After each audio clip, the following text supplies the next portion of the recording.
bienvenue à toutes et à tous pour ce forum du mercredi 10 février.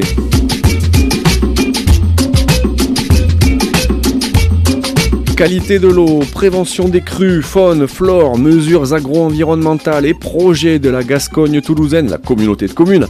Voici quelques-uns des aspects de la discussion qu'on va avoir dans quelques instants autour de la zone humide de l'île Jourdain notamment. Pour nous en parler, Solène Chanteux est avec nous. Bonjour Solène. Bonjour. Solène est chargée de mission environnement et économie à la communauté de communes de la Gascogne toulousaine. Et donc on va parler de cette zone humide et de tout son intérêt à l'île Jourdain, mais évidemment un petit peu partout ailleurs. De suite, ce magazine d'info locale avec notre invité du jour, Solène Chanteux, chargée de mission environnement et économie à la communauté de communes de la Gascogne toulousaine. Solène est venue nous voir pour nous parler de la zone humide de l'île Jourdain spécialement, même si la question et les problématiques soulevées par cette zone humide concernent finalement pas mal d'endroits un petit peu partout en France et voire même beaucoup plus. Alors, pour commencer, on va déjà se mettre bien d'accord sur ce dont on parle. Qu'est-ce donc qu'une zone humide ? Alors une zone humide, habituellement, on la compare au même fonctionnement qu'une éponge. C'est-à-dire que lors des épisodes pluvieux, elle va absorber toute l'eau et ce qui va limiter les inondations et les glissements de terrain. Puis après, elle rejette cette eau pour alimenter les ruisseaux et les rivières. Ok. Ici, à l'île Jourdain, il y en a une notamment. Oui. Elle est où exactement ? Elle est à l'entrée de l'île Jourdain et elle fait plus de 400 hectares. Ouais, c'est une immense zone. Oui. Finalement, c'est ce qu'on voit quand on passe sur la voie rapide. Tout à fait. Ce qui sépare finalement la voie rapide du bourg de l'île Jourdain. Exactement. Cette espèce de grande zone qui n'est donc pas qu'une simple prairie laissée à l'abandon. Du tout. Non, elle est, des actions sont mises en place par la communauté de communes, également par la commune. Alors pourquoi finalement on se bouge ? Pourquoi la communauté de communes s'investit sur ces actions ? Pourquoi est-ce qu'on protège ? Pourquoi est-ce qu'on valorise cette zone humide ? Alors ce qu'il faut savoir, c'est que 60% de la consommation d'eau sur le territoire provient des ruisseaux et de la rivière. Mmh. Donc il est très important d'avoir une bonne qualité d'eau et cela passe par la protection des zones humides qui filtrent un petit peu tous les phytosanitaires, toutes ces choses-là, pour avoir une bonne qualité de l'eau, avec le captage de l'eau qui vont après arriver dans le robinet de chacun des habitants. Ok, donc c'est cette eau-là qu'on retrouve après filtration, etc., traitement, qu'on retrouve dans nos robinets. Exactement. Ok, donc forcément, on comprend bien que c'est important. Oui. Quel intérêt également de protéger, d'entretenir ces zones humides en termes de crues, d'inondations ? Alors, les zones humides, donc, même si on parle de zones humides, elles ne sont pas du tout le temps en eau, c'est-à-dire qu'on ne voit pas forcément de prime abord qu'il y a de l'eau. Quand il y a des inondations, ces zones vont absorber grandement c'est l'eau, la pluie, ce qui va limiter les débordements des ruisseaux, les débordements des rivières et donc les inondations dans le centre-bourg de l'île Jourdain. Ok, et on sait bien qu'à l'île Jourdain, c'est quand même un problème récurrent, les inondations. Donc effectivement, si on peut mener des actions qui vont nous protéger, effectivement, ça va forcément dans le bon sens. Ouais. Malgré tout, on constate, me semble-t-il, si je ne me plante pas, qu'un petit peu partout, les zones humides disparaissent. C'est effectivement le cas puisque ces 40 dernières années, 50% des zones humides ont disparu en France. Donc c'est la moitié, donc c'est énorme. Parce que souvent, ce sont considérées comme des zones à l'abandon, des friches auxquelles il faut soit faire de l'habitat ou planter, faire de l'agriculture, alors que pas du tout, il faut les préserver telles qu'elles sont. Ouais. Pour qu'elles continuent à avoir ce rôle justement de filtre et de stockage des eaux. Ouais, clairement, si on mettait, des lotissements à la place de cette zone humide, on s'exposerait à quel risque ? Des inondations, on perdrait énormément la biodiversité qu'il y a à l'entrée de ce centre-bourg de l'île Jourdain, au niveau de la faune et la flore. Ça serait un peu une catastrophe écologique, je dirais quand même. Bon, c'est une zone protégée. Oui. C'est une zone protégée, il y a un label, il y a tout un truc là-dessus. Ça veut dire quoi une zone protégée ? Ça veut dire que, on a bien compris, on ne va pas y construire. Est-ce qu'il y a d'autres interdictions ? Non, c'est interdiction de construire, comme vous avez dit, et vraiment des actions qui doivent être mises en place pour valoriser cette zone et la garder telle qu'elle est. Ok. C'est également une zone humide comme celle qui est à l'entrée de l'île Jourdain, comme les autres qui peuvent y avoir sur notre territoire. On parlait vendredi d'Avezan, qui a monté une action la semaine dernière avec la DASEA du Gers notamment. On avait déjà eu une explication là-dessus.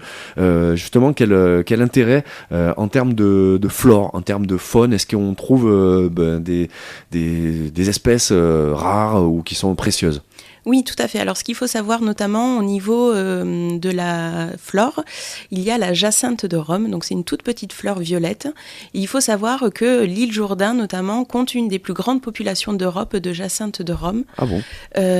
Parce qu'elle pousse dans le sud-ouest de l'Europe et plus particulièrement dans le sud-ouest de la France, et on est une des plus grandes populations. Et donc, elle tend à disparaître et on en retrouve beaucoup dans la zone. D'accord. Donc, il faut vraiment continuer à protéger. Il y a aussi au niveau des papillons, des libellules qui tendent à disparaître et qu'on retrouve dans la zone humide. Voilà, donc il faut garder leur milieu, les mares, les ruisseaux, tout ça pour qu'elles continuent à vivre. Ok. Alors, quelles sont les actions finalement qui sont entreprises concrètement par la communauté de communes, notamment, puisque vous êtes donc chargé de mission à la Gascogne toulousaine. Quelles sont les actions qui sont entreprises pour valoriser? Alors, ce qu'il faut savoir, c'est que la communauté de communes a signé un contrat sur 5 ans avec l'agence de l'eau Adour-Garonne. C'est un contrat qui est à hauteur de plus de 700 000 euros et l'agence de l'eau nous apporte des subventions à 50%. Et donc il y a tout un panel d'actions pour protéger les zones humides et notamment fédérer les riverains, les sensibiliser, les informer, comme aujourd'hui, mais d'autres actions sont à prévoir, mais également aussi fédérer le monde agricole aux problématiques qu'ils peuvent rencontrer et leur apporter des aides techniques et financières. Et sensibiliser nos élus aussi sur ces problématiques-là.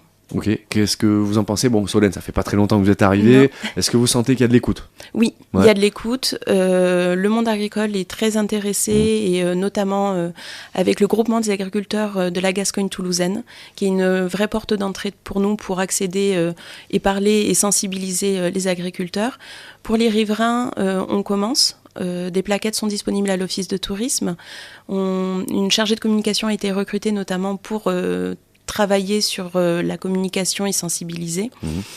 Et les élus prennent à cœur ce sujet-là et mettent tout en œuvre pour protéger cette zone. Ok, on parlait à l'instant, on va continuer avec la présentation quand même, on parlait à l'instant de la flore, de la faune.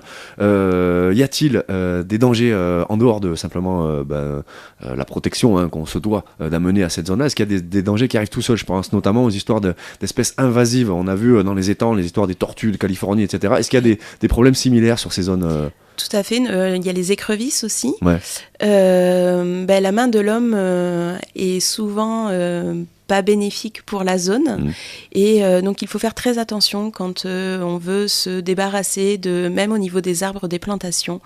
Il y a des choses qu'il ne faut pas rejeter dans la nature parce que ça va avoir des impacts très négatifs. Se replanter, vous voulez dire? Voilà. Ouais. Comme quoi, par exemple? Une race de chêne, alors j'ai plus le nom exact mais voilà, qui capte toute la nourriture qu'il y a dans les sols et au détriment d'autres arbustes qui pourraient eux apporter des nids pour les oiseaux, ces choses-là. Et, voilà. Est-ce qu'aujourd'hui on pourrait dire donc cette fameuse zone humide de l'île Jourdain, je sais pas si on devait définir son état de santé, est-elle plutôt en bonne santé, est-elle dans quel état se trouve le patient, docteur? Donc elle n'est pas en mauvaise santé, mais elle n'est pas non plus en très très très bonne santé. Donc c'est pour ça qu'il y a ce contrat milieu qui a été signé avec l'agence de l'eau pour justement apporter une aide technique et financière à la communauté de communes. Il y a également la DASEA qui nous aide beaucoup pour améliorer cette zone d'un point de vue agricole, mais également pour les riverains. Ok, vous avez un objectif dans le temps pour justement ramener le patient en parfaite santé?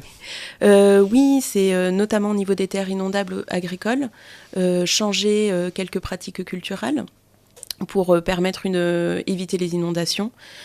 Et l'objectif, c'est que les riverains prennent conscience vraiment pour nous de l'intérêt de cette zone. Mais je veux dire, est-ce que dans le temps, est-ce que vous avez donné une limite? Par exemple, je sais pas, il faudrait que dans 5 ans, dans 10 ans, tout soit redevenu dans une espèce d'idéal naturel. On n'a pas de chiffrage. Ce qui est sûr, c'est que le contrat qu'on a actuellement court jusqu'en 2019. Ok, donc ça va arriver très vite, ça. Oui, ok. Tout à fait. Donc ça vous fait pas mal de boulot, là, Solène. Très bien. Oui. Bon courage pour la suite, alors. Ok, bon, alors, pour ce qui est de cette zone, au moins particulièrement celle de l'île Jourdain, mais finalement les autres également, ce ne sont pas que des intérêts, comme on vient de le voir, d'environnement, etc. C'est aussi un patrimoine qu'on peut découvrir, qu'on peut savourer, finalement. Comment s'y prendre au mieux? Est-ce qu'il y a des portes d'entrée faciles pour nous, la population? Alors je dirais la porte d'entrée principale, ça va être les offices de tourisme qui sont souvent au courant des sentiers qu'il peut avoir de randonnée, où on peut longer les ruisseaux, longer les rivières, qui sont des zones humides. Également à l'île Jourdain, on a le sentier pédagogique de la Gavard. Oui, il est fonctionnel, ça y est. Hein. Il est fonctionnel et accessible, à pied et à vélo, pas en moto, pas en scooter. C'est pour ça qu'il y a des jolies barrières à l'entrée. Exactement. Ouais, okay. Et ce sentier, par exemple, il a été aussi fait avec le CPIE gersois, qui a mis au niveau de tout le long du parcours, des encarts pour faire prendre conscience que ça c'est un arbre, voilà sa fonction, au niveau des espèces également. Il y a des jeux ludiques pour les enfants. Oui. Et aussi à l'office de tourisme, il y a un quiz que l'on peut récupérer qui est plus à destination des enfants, mais qui peut être très bien pour les adultes, sur ce sentier-là, à remplir et à voir sur le site internet ensuite pour voir les bonnes et les mauvaises réponses. Ok, une balade à faire en famille alors. Oui, plutôt oui. On y rentre par où ? Par quel est l'accès sur ce fameux sentier de la Gavard ?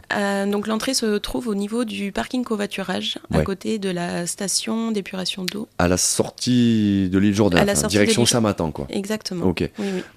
Ok, c'est gratuit évidemment. C'est gratuit. On peut y aller à toute heure. On peut y aller à toute heure. Quels sont les codes de bonne conduite qu'on pourrait se donner parce qu'on imagine qu'on va pas se balader sur une zone protégée comme on va finalement se balader comme ça sur un endroit du tout venant quoi. Est-ce qu'il y a quand même des précautions à prendre, des précautions particulières pour le promeneur ? Oui. Donc on n'arrache aucune fleur, aucune belle fleur, aussi jolie soit-elle, non. On fait attention, on respecte bien son environnement, c'est-à-dire qu'on ne crie pas, parce qu'il y a des animaux qui vivent à l'intérieur. On ne jette aucun déchet, ça c'est primordial. Voilà. Ok, c'est déjà pas mal. Ça fait déjà pas mal.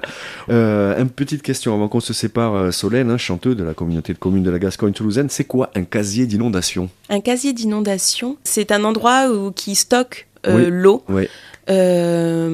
Qui justement pour pas que ça coule sur les centres-bourgs et inonde les maisons. D'accord. C'est un des projets, me semble-t-il, de la communauté de communes, installer ces fameux casiers d'inondation. Oui. Donc j'en ai vu plusieurs qui sont apparemment donc en cours, comme par exemple également, alors j'ai pas tout compris, c'est quoi une prairie naturelle hygrophile ? Alors là, okay. Bonne question. Ok, c'est pas évident parce que non, c'est des termes qui sont très durs à comprendre. Il faut vraiment être une technicienne est vraiment très... On a assez vite à faire. C'est ça, en fait, qui est un peu déstabilisant, c'est qu'au début, on comprend bien qu'on a affaire à une zone, ok, c'est très joli, c'est super, c'est juste à côté de chez nous, c'est très beau, ça sent bon, etc. Par contre, on arrive assez vite à des problématiques très techniques. Et Solène, j'espère que vous viendrez nous donner... Vous éclairez prochainement. Nous éclairer, parce que la question est évidemment hyper intéressante sur toutes ces zones humides. Sur ce qui est de l'île Jourdain, donc on a vu, est-ce que vous aviez de tête d'autres endroits notables sur le département du Gers sur lesquels on peut s'intéresser aussi?